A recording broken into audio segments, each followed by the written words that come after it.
Good Tuesday morning. Thanks for waking up with us here on Daybreak. I'm Dia Wall. And I'm Matt Howardson. We'll have more on that situation with JetBlue from overnight in just a bit. But we need to bring our full house anchor team here in. Erica Lopez, our traffic anchor, meteorologist Greg Fields. We're talking about that weather alert day and the roads this morning. Yeah, right now, a quieter start than yesterday morning on the roads. Just some overnight road work kind of clearing out. So not mad about it. Hey, busy day in the weather department, though. It will be. Thanks. Oh, my bad. Go No, I ahead, was just going Greg. to say things quiet now on Greg is weather-wise. right. Got a lot to get to here for this morning. So we are talking about rain and thunderstorms moving in. Some of these will be severe a little bit later today. So we do want to start out with the weather alert that we have in effect today, right through tomorrow.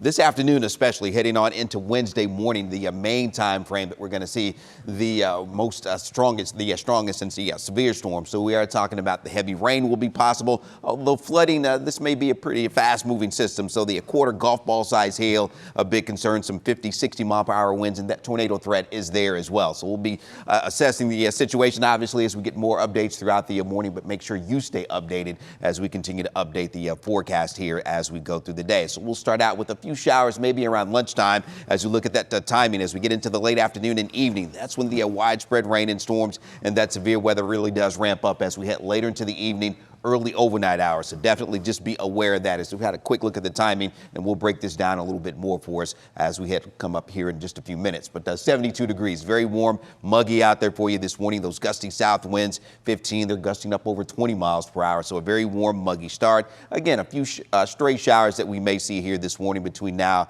and lunchtime today. We're looking at those low 70s out there for us right now, area-wide. And here is that day planner with the rain and thunderstorm chances ramping up as we head into the late afternoon and evening. We'll warm up to around 81 or so this afternoon, but we'll have more for you in detail coming up here in just a bit. Now let's get over to Erica checking on traffic. Greg, thank you so much. Yeah, we do want to get you out the door and show you what we have going on for your traffic impact drive this Tuesday morning, getting you started at 5:02 with a live look here. This is expected to clear right about now at 5:02 in the morning. It's supposed to clear at 5.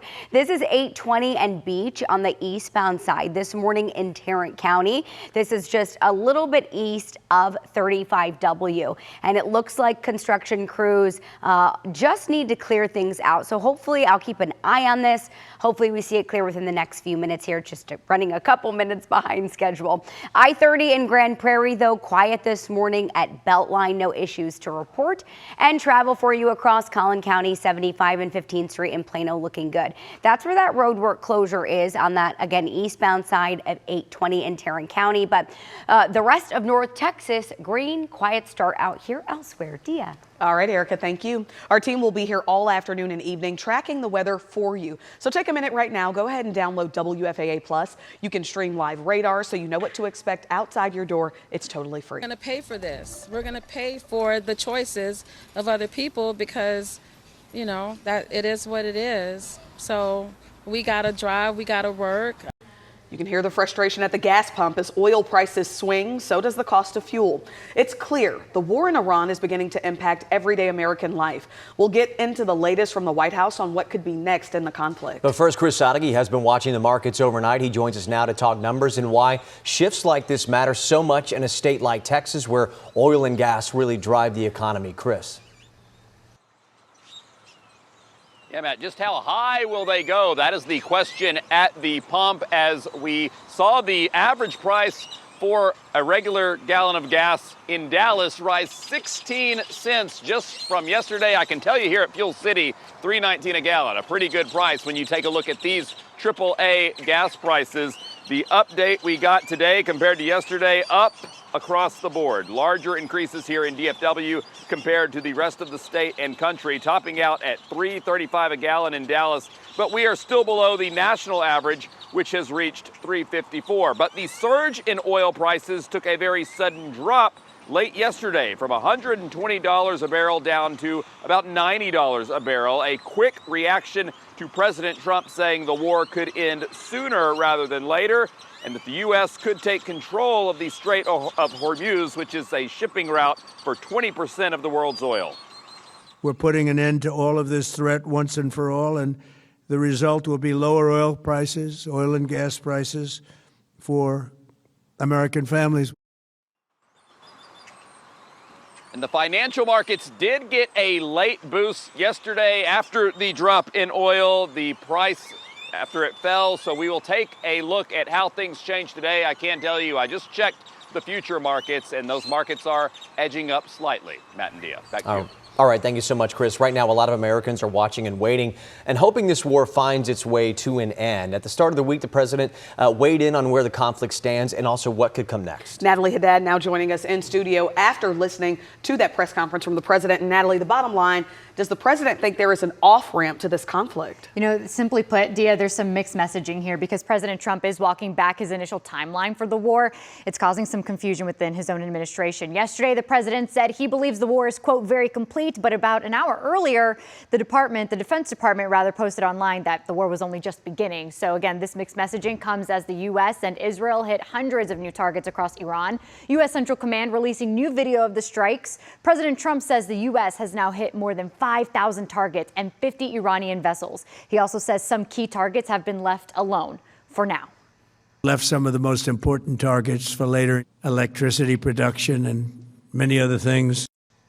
Meanwhile, Iran continues to retaliate. This video shows the United Arab Emirates firing at Iranian drones, and here Qatar doing the same. And the latest concern for U.S. officials, they say they've intercepted encrypted communications believed to have originated in Iran, which could serve as what they call an operational trigger for sleeper assets outside the country. Now, as for the timeline for this war comes into focus, officials say they are now about 50,000 U.S. troops in the region. That's up from 35,000. The president has also not ruled out the possibility of boots on the ground in Iran specifically. Yeah, another day, another development we're going to be watching closely in the Middle East. Thank you so much, Natalie. We're still ahead. We're going to be live from our nation's capital with reaction to the president's update yesterday. ABC's senior political correspondent Rachel Scott will join us with what she's hearing from her sources. Stay tuned for that at 6:30. Federal officials are reporting over 36,000 American citizens have safely evacuated from the Middle East since the U.S. and Israel began launching airstrikes into Iran. That includes a Frisco dad who was stranded in Doha.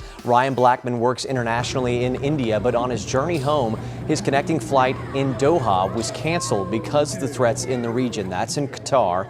In order to make it home, he took an 8-hour bus ride into Saudi Arabia to an airport that could get him to Europe. On Monday, he finally landed at DFW, where his wife and children were waiting to meet him at baggage claim.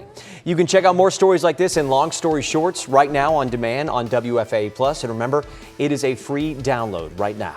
New this morning, JetBlue flights are taking off as normal from DFW after the airline grounded all of its flights nationwide overnight. It requested a ground stop from the FAA around midnight. 90 minutes later, it said, quote, a brief system outage had been resolved and that they had resumed operations. Okay, here are 3 things that you need to know this Tuesday morning. The Dallas Police Oversight Board meets today, and members could take up a sensitive question: should officer interactions with ICE be made public? The board is meeting again tonight, one of the first times since members asked for more information about how Dallas police are interacting with ICE. Police Chief Daniel Como has declined to release monthly data showing just how often officers have assisted federal immigration agents. In response, the board sent a letter to the city manager and Dallas City Council urging police to focus first on Dallas residents rather than helping immigration and customs enforcement. That meeting gets underway tonight at 5:30.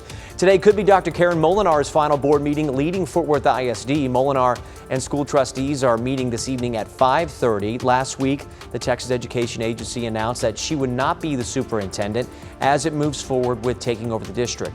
Molinar will remain in charge until a replacement is named. She's been with the district for more than 30 or almost 30 years.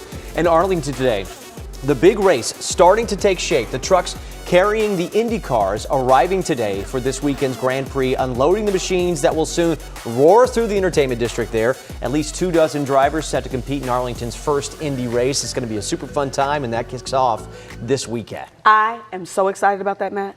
I can't even begin. You're going to be able to hear him from your house. I know that's right. 5:09 on your Tuesday morning, and get this, a new IKEA opens in Dallas this week, and this morning we're giving you a little sneak peek inside. Coming up at 5:30 on Daybreak, what makes this location different than the others in North Texas. Plus, a TCU assistant professor just dominated the Cowtown Ultra Marathon. I run a lot. I love it. At 5:25, what she's putting her sights on next. All right, as you head out the door this morning, not going to have any major issues as far as the rain is concerned. So we're going to give you a green light out there for you right now. Breezy, warm, and muggy out there for you, too. Temperature 70 degrees. South winds 10 to 20. They'll be a little gusty as well heading out the door, but more on those storms coming our way this afternoon. Coming up. And right now showing you what the map looks like across North Texas. Lots of green out here this morning. We've got another spot of overnight road work still clearing in Rockwall County. It's on I-30 westbound and Horizon this morning. So making your way into Rockwall County, maybe give yourself just a couple extra minutes.